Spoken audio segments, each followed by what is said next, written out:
So dyslexia is a neurodevelopmental disorder that affects a child's ability to spell and use spoken language. And what we know about dyslexia is that it affects about 5 to 17% of children, making it actually one of the most common neurodevelopmental disorders out there.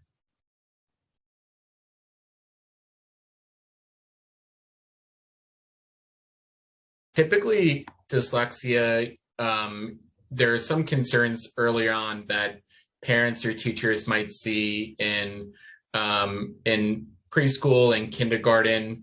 As far as the diagnosis, a diagnosis can and is often made around the time of first grade, as students are learning more and being exposed to more text that they're required to read, and also at that point learning decoding skills. And we find that decoding weaknesses is often one of the major hurdles that children with dyslexia have. So if they're really struggling to decode and they're not reading fluently, and they continue to perform below their peers in those areas in first grade, then I think at that point you can make that diagnosis, though it does require testing to make sure that their levels are indeed below other children their age.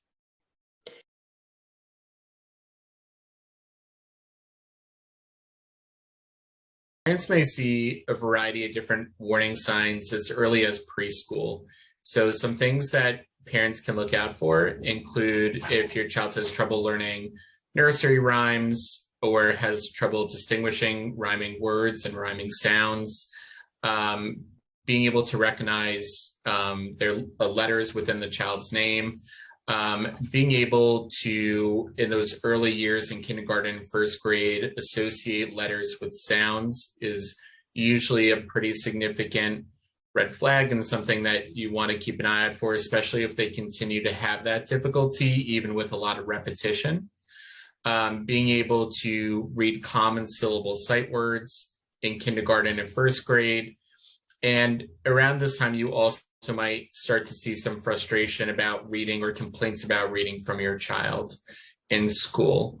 And then progressing into second and third grade, some other signs that you might see are continued slow progress in acquiring those basic reading skills and those foundations. Being able to read at a pace that is automatic and efficient. So you might see that your child has more of a choppy or staccato reading style when they're asked to read out loud. And you may notice some of that bleeding into the emotional arena as well if they start to feel anxious about being asked to read out loud in class, or a tendency as they're reading to rush through punctuation without stopping. So for instance, when you come to a period, they sort of read through the period and just continue reading the sentence as one. And then by the time students hit third and fourth grade, at that point, they should be fluent readers. And the research literature shows that fluent reading is crucial. So if your child by that point is still not a fluent reader, that's definitely something to be concerned about. Also, if it just takes a very long time for your child to complete their homework at home, or when they're reading out loud, they might substitute the first letter of a word with another similar word that has the same first letter. And difficulties with spelling is something that's pretty common in children with dyslexia as well.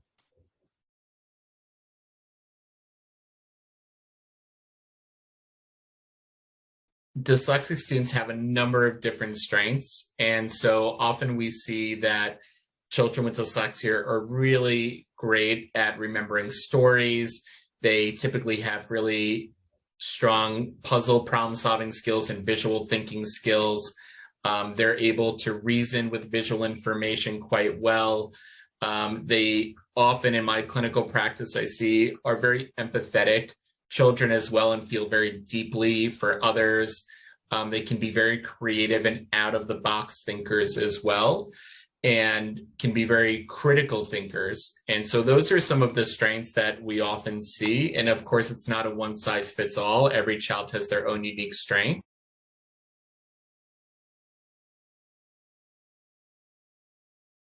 interventions that are multisensory, very explicit and direct in teaching skills that are really important for that children with dyslexia tend to struggle with, such as decoding, and interventions that are focused on building up phonics through very explicit systematic instruction are really helpful for children with dyslexia. Being able to provide interventions that fall under the umbrella of Orton-Gillingham. So Orton-Gillingham is a type of broad-based umbrella term for interventions that are multisensory, that teach phonics very explicitly, sequentially, and have a very specific scope as well. Those interventions are very effective for children with dyslexia. So finding an Orton-Gillingham tutor who's certified in being able to work with your child is one way that you can really be helpful in providing support. Also getting your child an IEP in school to document what types of services that they're going to need during the school day, and also to build in different accommodations. So for a lot of students with dyslexia, they benefit from audiobooks to learn certain content and materials. So that's an accommodation that can be made. A slower pace of verbal instruction when they're receiving instructions is another common accommodation that can be helpful for kids with dyslexia. Extended time for reading and writing assignments is another type of accommodation. And then at home, continue to read with your child and work on some of the different skills that they might be struggling in a fun and supportive manner. So if your child is having difficulty with different sounds and distinguishing sounds and words, you can come up with a number of different activities that involve naming sounds and recognizing sounds as you go about through your day. And reading with your child on a daily basis in a relaxing, calm, pleasurable space can also be really helpful to continue to give them the vocabulary that is also important to become a successful reader and to enhance their love and pleasure of reading.